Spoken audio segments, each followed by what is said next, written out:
阿姨 means aunt. 阿姨 A first tone. E second tone. Like ha, yi.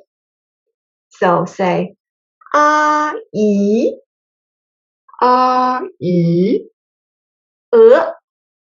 means goose.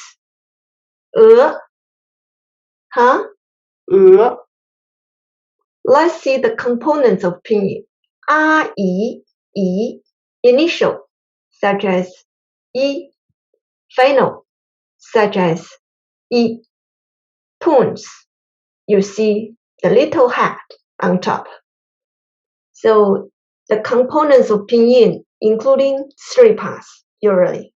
Initial, final, and tone. Some words like you only need final. Let's try more. Please follow me. 一 Number 1. 鱼 second tone. 鱼 Means fish.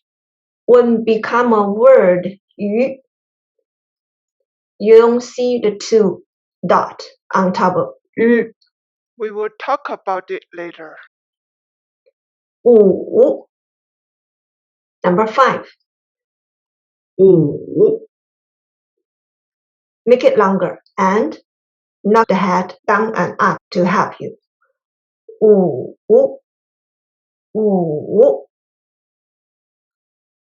雨衣 wrinkled.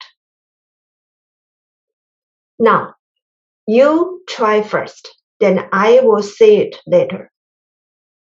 Can you try this?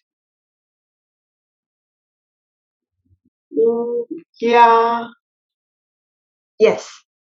乌鸦 means crow. Try this.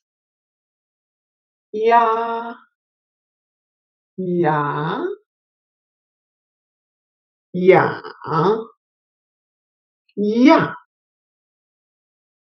呀呀呀呀 Ya means duck. Ya means teeth. 五 Number 5. 五 Can you try this? 窝 Next, 窝 In Chinese, there's no second tone. 我 This words. Now, third tone. 我 Means I. Again, 我 Fourth tone. 卧卧